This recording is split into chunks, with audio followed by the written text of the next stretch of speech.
Welcome to Inspire Campfire, a podcast where ordinary people tell their stories of extraordinary adventure. These are campfire stories meant to inspire the rest of us to light the fire within, get outside, follow our dreams, and return to tell our own stories. Ready? Let's strike the match.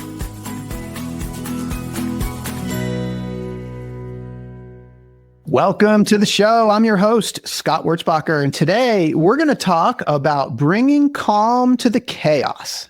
The pursuit of success, especially in business, can be stressful. Our guest believes a little nature is a key ingredient to the antidote we seek. Joining us from San Diego is J'aime Nowak, an award-winning international keynote speaker, leadership expert, and author. For over 3 decades, J'aime has been a leading force in business, real estate, and professional development. She's spoken to, trained, and coached more than 250,000 leaders, helping them shift their thinking, expand opportunities, and build thriving businesses and careers, all while living epic, transformational lives. At the heart of her success are a few guiding principles, one of which is daily connection with nature. Even in small doses, it can ground us in the present moment and restore the fulfillment that feels out of reach when life gets chaotic. J'aime's mission is to inspire and motivate professionals to become their very best by focusing on what matters most, and that's what we're going to talk about today. J'aime, welcome to the campfire. Oh my gosh, Scott, thank you for having me. I'm sure we'll be having s'mores later. We're definitely going to celebrate. We had s'mores over the weekend. That was pretty cool. I hadn't done that in a while.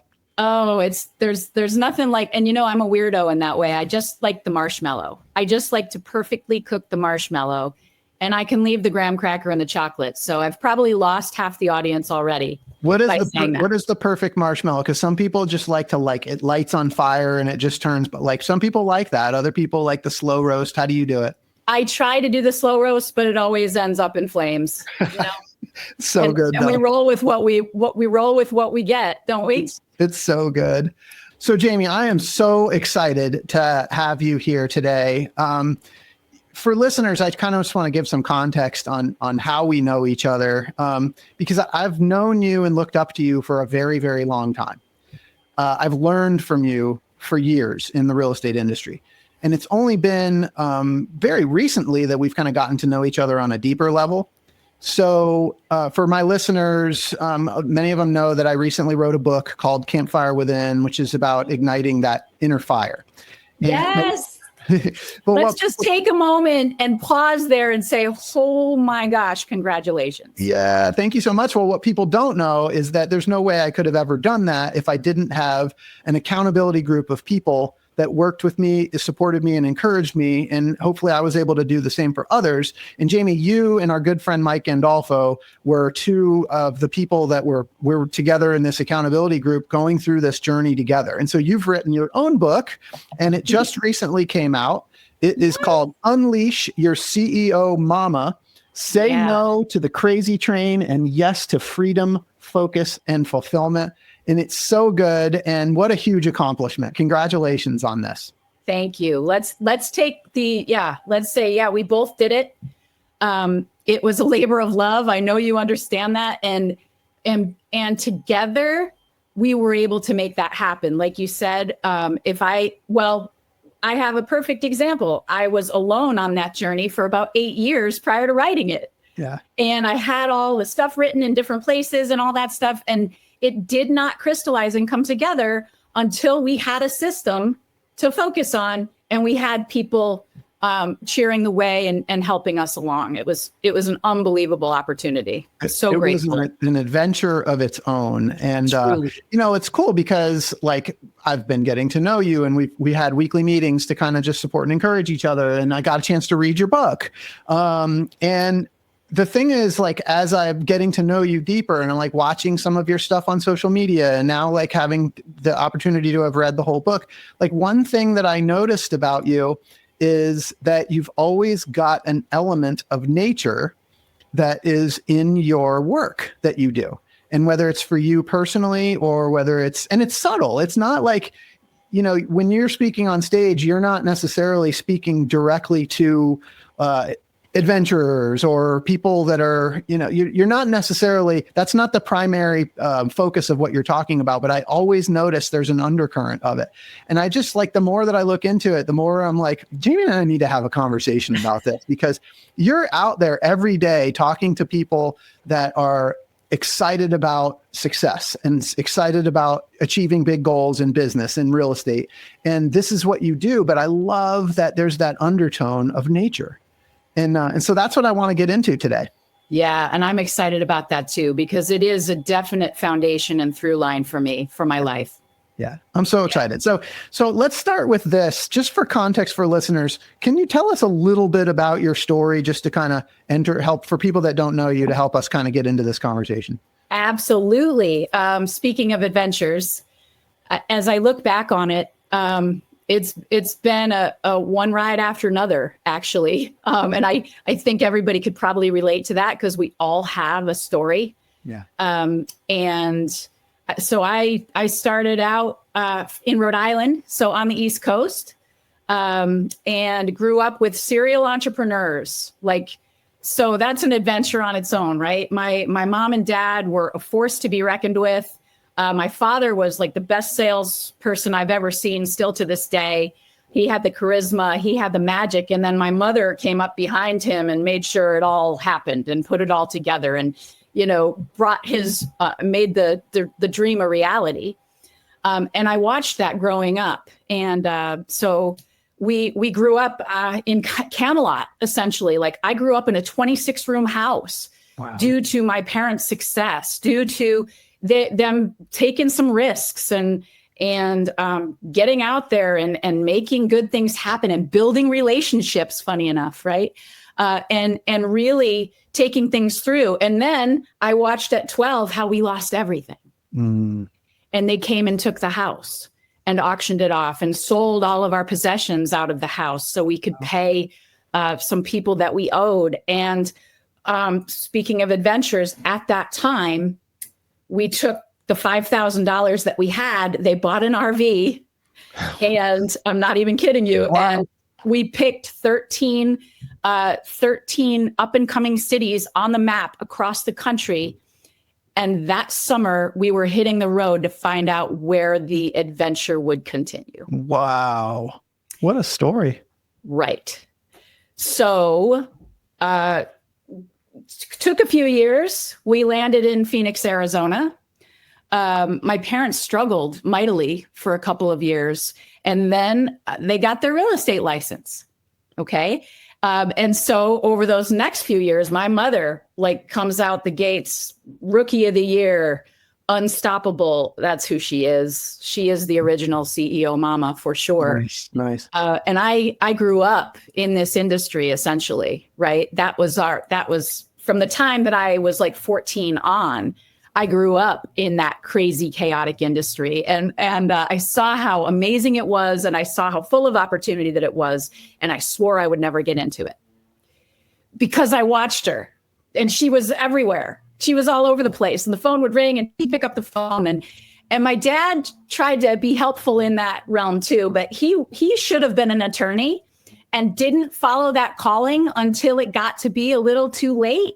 And so he would get involved in the transactions and just kind of disrupt everything, But I watched that whole thing and swore I'd never get in. And then I got the college degree, took that path I was supposed to, got the college degree and landed the $7 an hour job and said, that's not going to do it.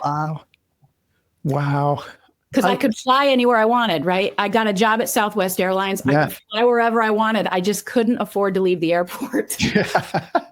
Yeah. Oh, I'm excited because you did tell me we had obviously several conversations, but one specific to this episode. And that was one of the things that you shared with me was sort of your education and some academic training and a degree in travel and tourism. And I definitely want to come back and touch on that a little bit, but absolutely. But yeah, so you decide to get in and now you're in the real estate business. Now I'm in the real estate business and I'm struggling. even with the best mentor of my life, right? Yeah. I'm struggling. I'm disheartened. I mean, many people can relate to that. You're like, when you're getting your business going, you want food with your meals also. Yeah. And it's hard to string a couple of deals together and then do it again the next month. And so that's where you and I met. I found an amazing referral system, right? Buffini and Company. And we both found that system and it resonated with me. And I took it on board. And I decided that I was going to create my own freedom by utilizing that system. And it worked. And I built a great business and I did so well. They offered me the growth opportunity to lead my real estate office. Holy cow, that's a whole other seminar. But wow, the leadership lessons I learned in that. I mean, I'm still so proud of that because I was able to take an office that was really floundering and we were able to turn it around and we were able to grow it from 24 agents that barely, there was like 8 that produced. And I grew it to 175 fired up, awesome people, which led me to then work for Buffini and Company because I became a product of what we were teaching. Yeah. Crazy. It's such a great story. Oh my gosh. I learned some things today that I didn't know before. That's so wild. Like what a journey. What a journey. We're going to have to dig into that. So like, I want to talk about the book for a second. So, and specifically say no to the crazy train. Yeah, baby. What is this thing called the crazy train? So there are so many of us that want to write a book, right? And I believe I have several of them in me for sure. But as I was like, but my first one, like it's like your firstborn, it's the special, they're all special, but that one's like, oh my gosh, that's a milestone. And I was thinking about what I have these thoughts. I know what my purpose is. I'm a transformational guide. That's why I was put here.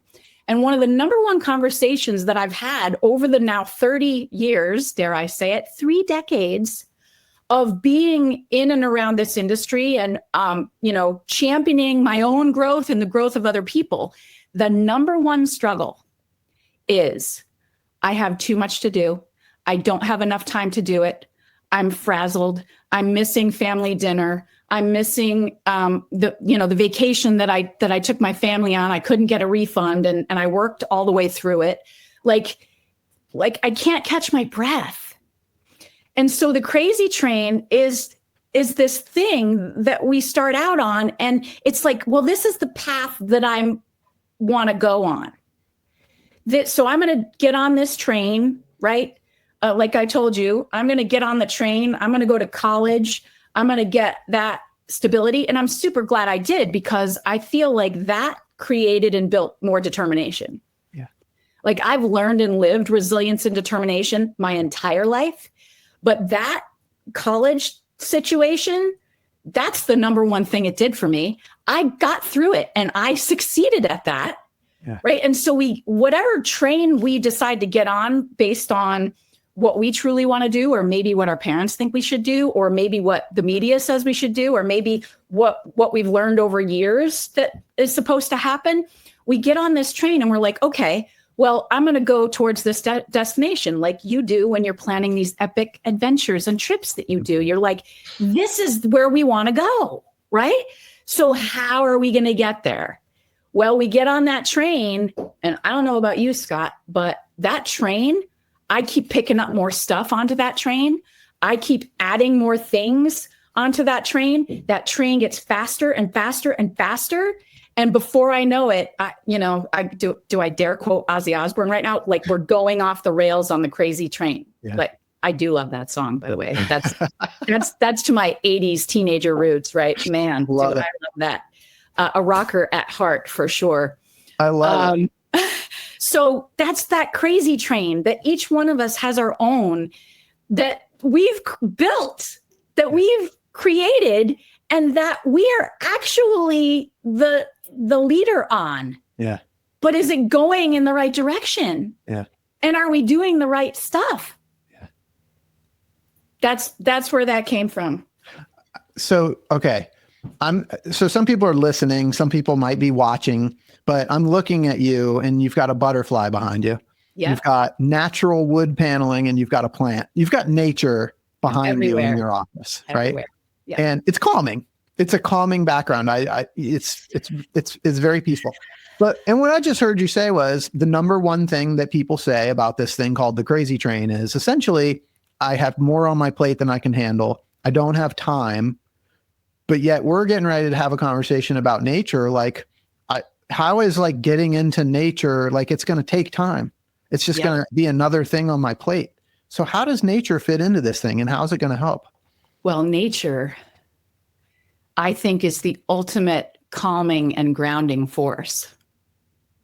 I truly believe that. And from the time I was very little, it's always been apparent in my life. Like I grew up on that farm, that 10 acres, that 26-room house. And the number one place I wanted to be was in the forest and in the fields. Mm-hmm. Because I'm kind of a wrapped up tight individual. Like I am a high achiever. I want to go slay things. I want to make things happen in my life. I'm a mover and shaker like my CEO mama before me. And we want to get stuff done. So for me, nature has always been a down regulating of my nervous system when I didn't know what that was, if that makes sense. It does. I could go there and I could breathe better. I could breathe easier. And what I learned over time, I felt completely at home there. It was my default. It is where I wanted to be. And then as I have grown and as I have matured or whatever and jumped on that crazy train, I realize how truly important it is right now more than ever. With 2 teenage boys, with running a household, with all of my relationships that I'm building and nurturing with myself, with others, the good work that I get to do every single day. And it isn't always sunshine and rainbows. We have stuff happen to us in our lives. I have an inventory to pull from that isn't sunny, and nature has healed me. Nature has grounded me when I'm spinning in anxiety or when I'm grieving. I always come back to where I started, which is the nature. And so now it's the number one thing I do every day. Oh, the number one thing you do every day. And do you feel like people that know you well know this part about you? Maybe. Like I said, I'm not like in your face tree hugging, but I'll hug the trees for sure, because I believe that they speak and they communicate to each other. And if you've done any studies on it, it's true. Yeah. They are deeply connected with each other and they help each other. It's quite an interesting thing. So I'm not in your face about it, but you can see it everywhere, obviously. And it's like I said, I've just noticed it in all of your posts, and it's, it might be a quote from a business person, but there's like a flower behind it. I just noticed that about you. It's a very, it's a very central tone to everything that you do. Because I know what happens for people when they see a nature scene. You can breathe a little easier if you take the time. You don't even have to go outside, honestly. The studies show if you just look at that mountain you want to climb, or you just go in to that forest through a picture, it actually calms you down. And we need that right now more than ever with everything that's spinning on around us and the distractions that are everywhere. Yeah. Okay. So a couple questions. So this crazy train is, I don't have time. I've got more things on my to-do list. I'm overwhelmed. Yep. And then nature becomes this sort of grounding force. But what I'm hearing is it's not the to-do list. It's not it's not everything that's on the plate. It's more sort of the state of mind that's causing that feeling of crazy train. Is that? Yeah. Well, we create the crazy train. We do. And especially as women, this is my demographic, right? This is what I'm living in my own day today, is we want to say yes to everyone. We are most of us are people pleasers. And there's a lot of men like that too, right? Where you don't want to tell people no, you've done it before, you want to take it on, you want to help, you want to serve. And so often we'll put everybody in front of ourselves. When we all know and understand, like theoretically, that we're supposed to take care of ourselves first, we're supposed to put that oxygen mask on first. How many times have we heard it? And we're like, yeah, but I think that's for another time. Yeah. That's for another time. And so we tend to create that crazy train with all the stuff that we put on it. And so when I talk to people that are on the crazy train and say, yeah, you got to go get out in nature, they're like, you are out of your mind. How does one do that? Yeah. And then I'm super afraid of what's going to come up when I'm out there too. Yeah.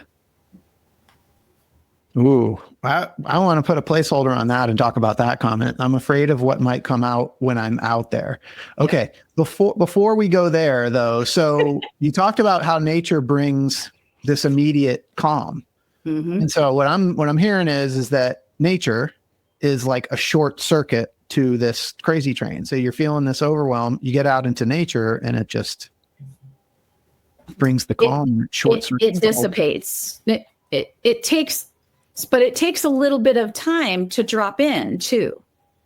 Like, and you would understand this, and anyone that's gone on an adventure would understand it. When you first are getting started, you got the heavy pack on and you're like, do I have everything? And what's going on? And what did I forget at home? And all of those things that are running through your mind. But as you take that next step, if you allow yourself to drop into it, you'll receive much more than you ever imagined. Yeah. So for you, it might not be, I mean, sometimes it is, but on a daily basis, it's not strapping a pack on and going for a 20-mile hike. It's the little doses for you. Nobody has time for that. I understand. You got to kind of create a big space to go to Machu Picchu, which is your next one coming up, right? Yes. And that is worthy, right? But I believe you got to take those first small steps first. Yeah. And I think you would say the same thing. Like, you can't just go from being at the desk all day and being on your calls like this and doing your stuff with your family to go climbing the mountain. And so daily activities. So for example, every morning, coffee is my ritual. This is my camp mug, by the way, which is why it's one of the reasons why we get along so well. I know. The camp mug full of coffee. And I go step outside onto the grass. And I go walk around barefoot on the grass to just center myself for the day, just to breathe it in,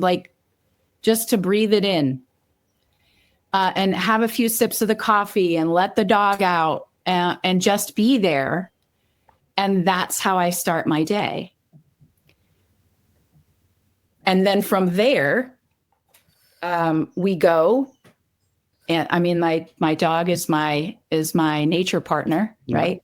And we go, and I have the blessing of I'm able to walk out my fence, and go down a little drainage ditch. So it's not sexy, getting there, but going down the drainage ditch that then opens up into this giant eucalyptus grove, and it's all dirt and it's all trees, and I'm like, yep, I'm home. This is my happy place, and we go out there, and sometimes it's only for 15 or 20 minutes because I have a call I have to get on. Yeah. But it's a really important piece to begin my day and end my day. Yeah. So I bookend my day with the nature. Every day. Yeah. Yeah. You're out in nature. What happens in the eucalyptus forest?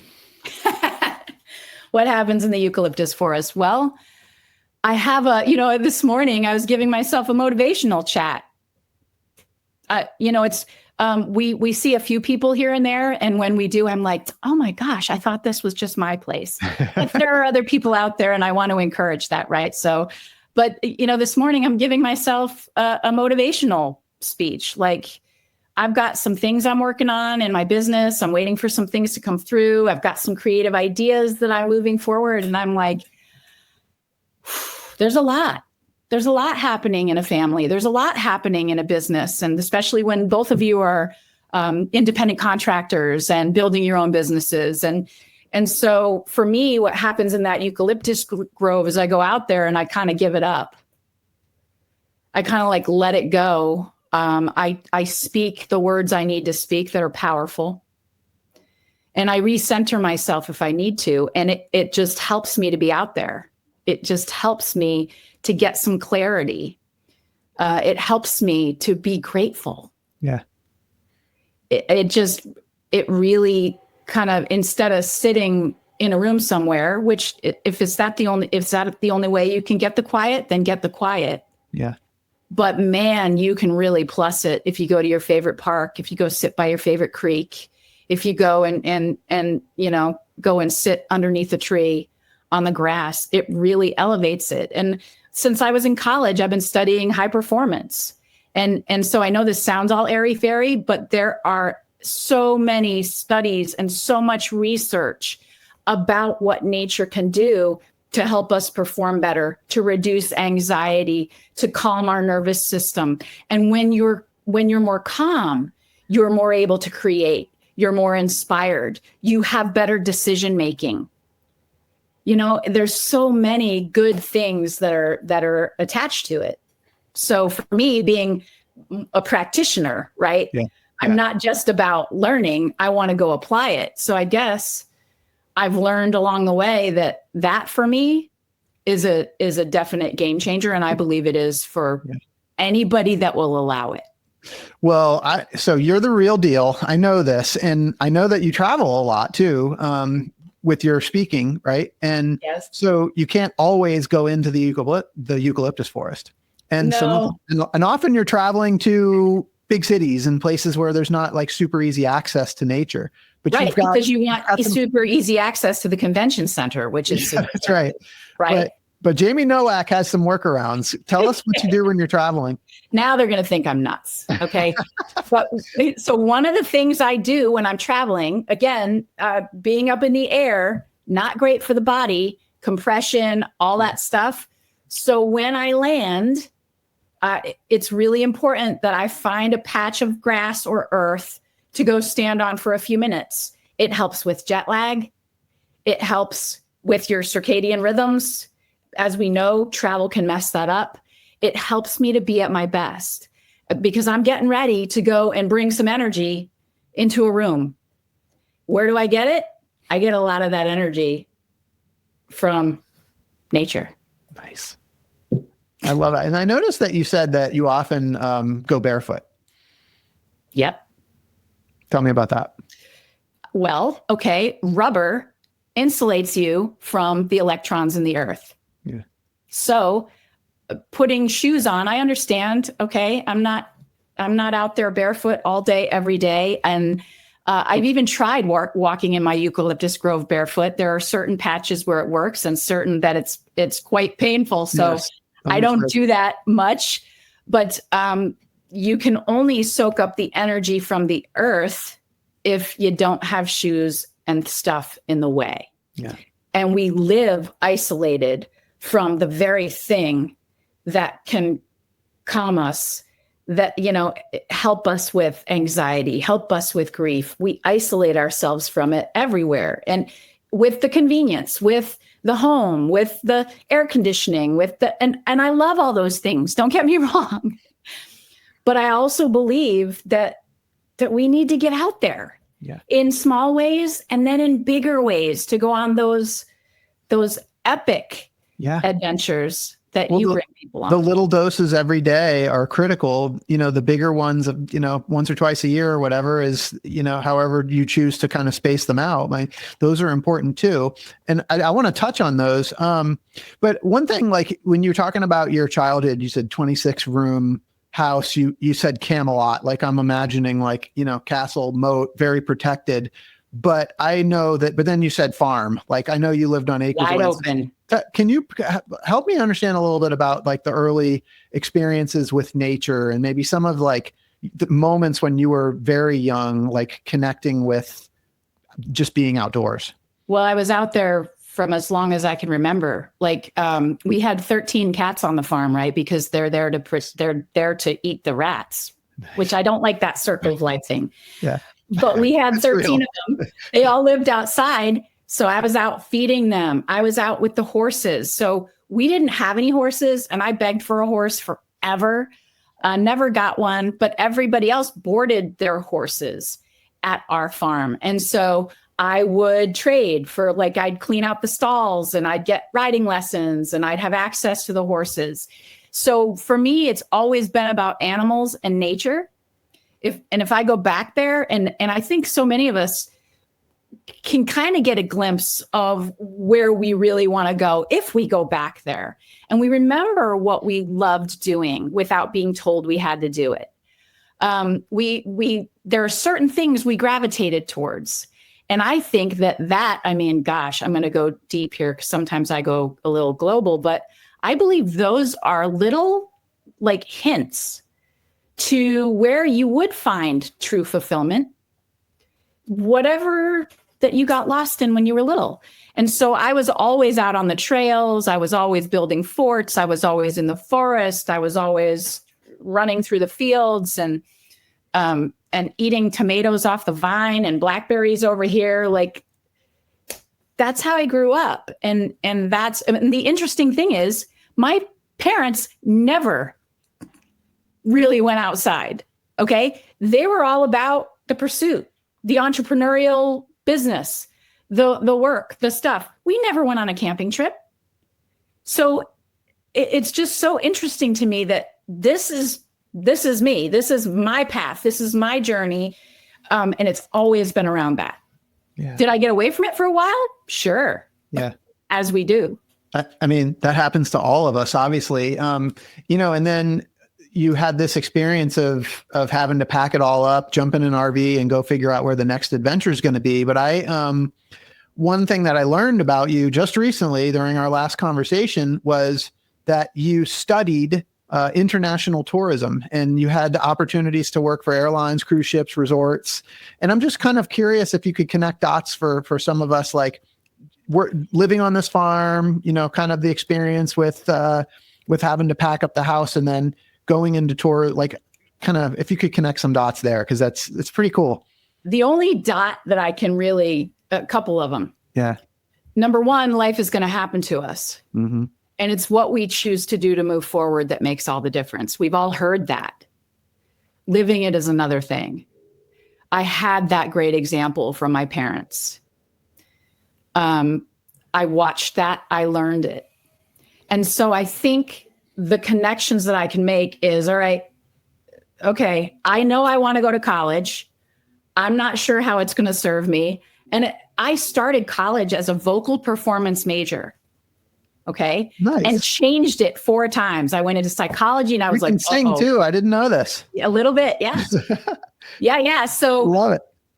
So yeah, the first job I ever wanted was being a rock star. Nice. Or being on Broadway, but I couldn't dance at all. Like, not at all. So I was like, maybe not Broadway. So yeah, so I've been in a few rock bands along the way. As I connect the dots, I was like, okay, what am I interested in? It's always been learning, growing, developing. I wanted to see the world. Yeah. I wanted to go on that adventure. Right? I had been all across the country. That wasn't chosen, but we made the most of it. And so I was looking for that adventure. But then as you go, like, I don't know if I shared this with this audience, but so I did get that job at Southwest Airlines, great company. And then I was able to fly wherever I wanted, and I couldn't afford to leave the airport. I couldn't. So I could go wherever I wanted, but I was like, but I can't afford to leave the airport. I could barely have lunch there and then go back where I came from. Yeah. So I'm like, well, this isn't going to do. So, okay, I got that degree. And then I had researched also working on cruise ships. Holy moly. No, thank you. That's not freedom. That was not the freedom I wanted. Or like Club Med, research that. Nope. You're on like 24/7 basically for like 8 months out of the year. I was like, that is not the life that I want. And so I landed literally with the airlines and then realized, okay, well, unless I'm not willing to do what it takes to continue to move up this ladder, as I was looking around the politics, and I did not want to, I had been a server most of my life too. So my parents had a restaurant, speaking of adventures, before we lost everything. I grew up serving people. It's what I did all through high school, all through college. I was a bartender. I was a cocktail waitress. I was a server. And then I looked at this. I'm like, okay, so I'm going to do that on an airplane where I can't get out. No, I'm not. So I looked around. What's available to me? And it was real estate. Yeah. And real estate, as we've heard, has no ceiling. And the sky is the limit. It also has no floor. So if you're going to go there, you better be ready to work. Yeah.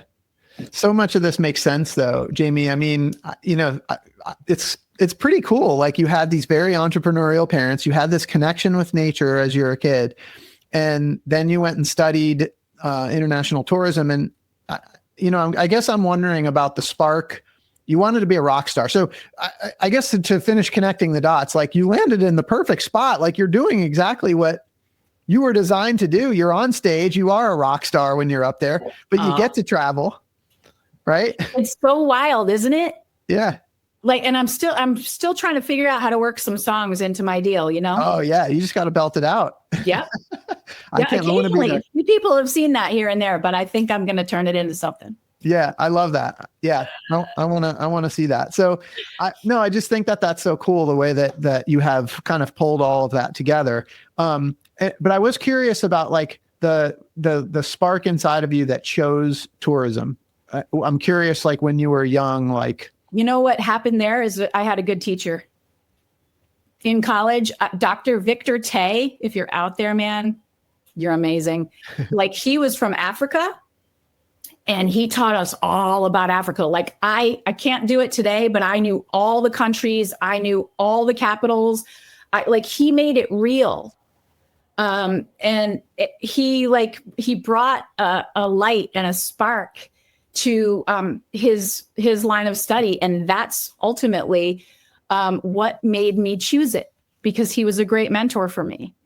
And honestly, that's how I've achieved whatever I've achieved in my life. It's because mentors before me have seen and believed in me before I ever did. Yeah. And so that's what made me choose that particular path. And if I'm going to be really honest, it also was like my fastest way out of college at that point. Got it. Because I had changed my major 3 or 4 times, and I was like, I got to finish this thing. This is not, I'm not here to just be a scholar. Yeah. Well, it sounds like there was a spark there that he encouraged, was this, like, desire for exploration and understanding like all of these places that are out there. That's super cool. So we talked about, like, how you bring it into the daily, but I also know you're somebody, like, again, you don't talk about it often, at least that I've seen, but you've been on some pretty epic trips and you've been to some pretty amazing places. I'm just kind of curious, like, you've talked about, like, vacations that you've done with your kids and visiting national parks. Like, I'm curious kind of your philosophy on personal travel at this point. Well, early on, I would say, we toured a good opportunity. I mean, the US is amazing. You don't need to go any further. Agreed. But I always wanted to go further. Yeah. Right. And so when I was, like, in my college years and things, I went to the Caribbean. And I went to Puerto Rico, and I always would find myself to the rainforests. Wherever they are, I find them, and then I climb them, right? Because there are usually mountains involved. And what's so beautiful about that whole thing, I don't love this might sound weird. I don't love crowds. Okay. Even though the work that I do, you're at a big event, you're with a crowd. But in nature, I don't want to be where everybody else is. You probably resonate with that. And I'm sure a lot of people listening do. Yeah. And what I've learned is the higher up you go, the fewer people there are. True. So that's what I found myself doing. I went to Bali and climbed that mountain at 3 a.m, and they're cooking eggs in this volcanic soil of this volcano that we're on. And Hawaii, same thing.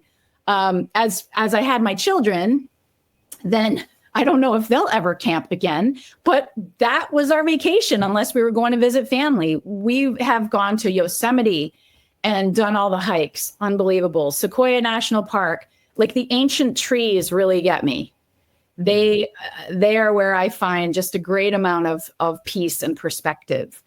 And we're tent campers too, right? So we're not glamping, although I'd like to try that once.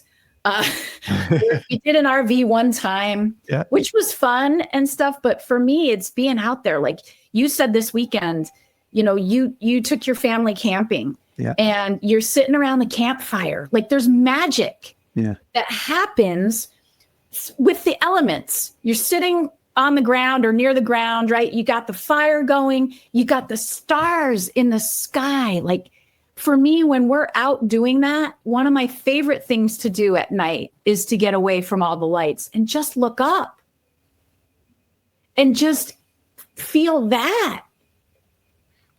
Wow. What is that? What do you feel?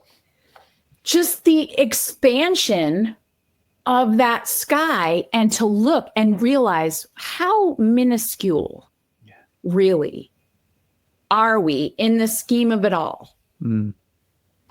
All the majesty that's out there, it's out there. You just gotta pay attention to it. And that's how I really try to live. And I'm never, ever, ever perfect about it, but I try to pay attention. I try to be as present as possible. That for me is my definition of success today. Ooh. Can you say that again? Because I was gonna ask you that question, and you just nailed it. So give that to me one more time. Your definition of success. It's being fully present with who I'm with, in what I'm doing.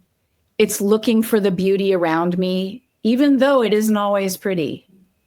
It's finding that joy. And I guess a piece of that is the good work that I get to do. Yeah. But first and foremost, success for me is having a deep, connected, meaningful, loving relationship with my creator, with myself, with my family. Because if that ain't okay, then nothing else is going to be.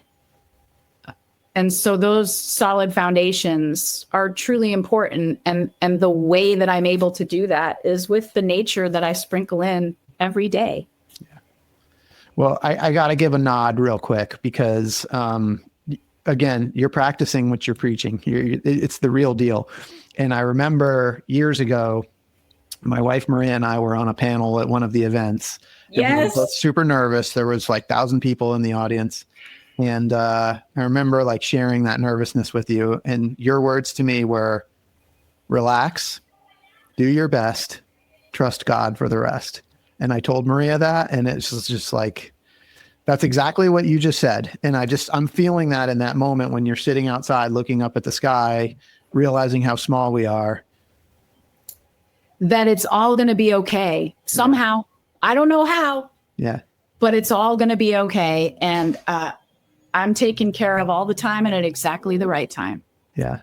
And I remind myself of that when it's looking shaky, when it's feeling like, oh gosh, this is not going the direction I expected. This thing that happened isn't what I wanted to have happen. Yeah. So relax, do your best, trust God for the rest. Those are words to live by at my house, and they were inspired. They're your words, and we quote you all the time here. But they're not mine. I'm sure I got them from somewhere else. Well, I heard them from you. So wisdom travels. Let's keep the wisdom going. I'm going with that. I want to talk about your book. Tell us what people are going to find in your book, Jamie.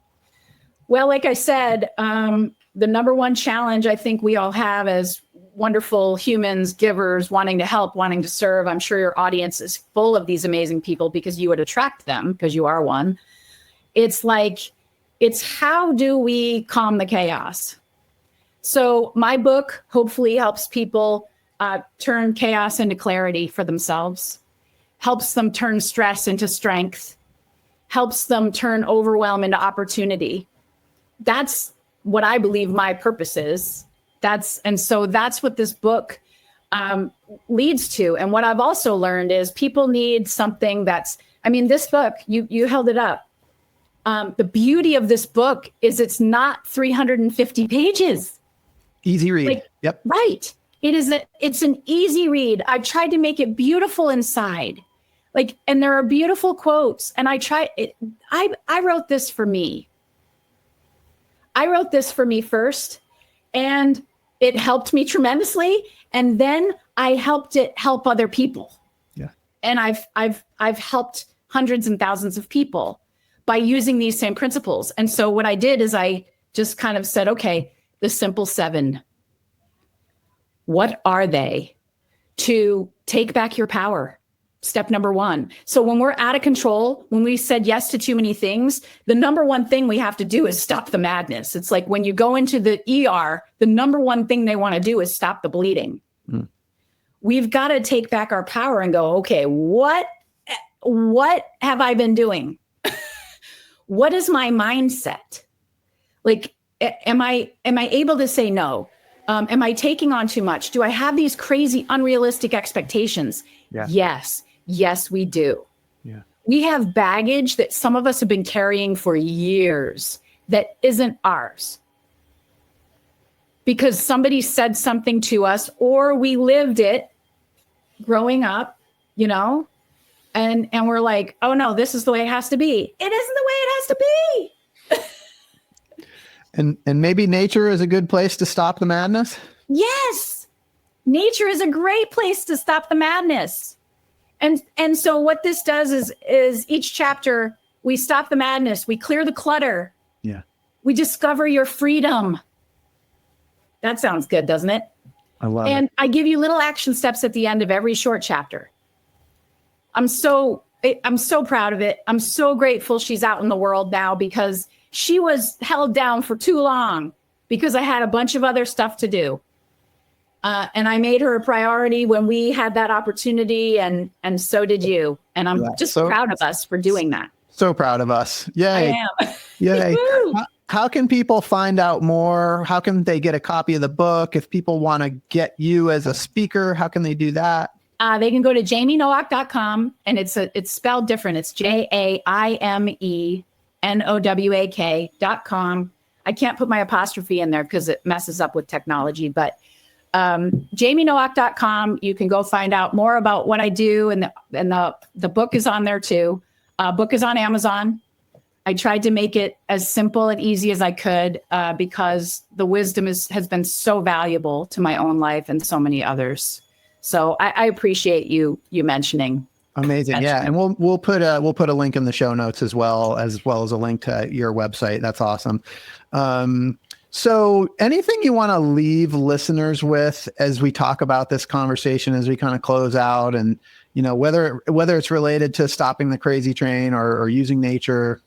Yeah, I would say that I understand that everybody can be in a state of overwhelm, and we're also in different seasons of that overwhelm, right? And there's some things you can do something about, and there's other things you can't do anything about.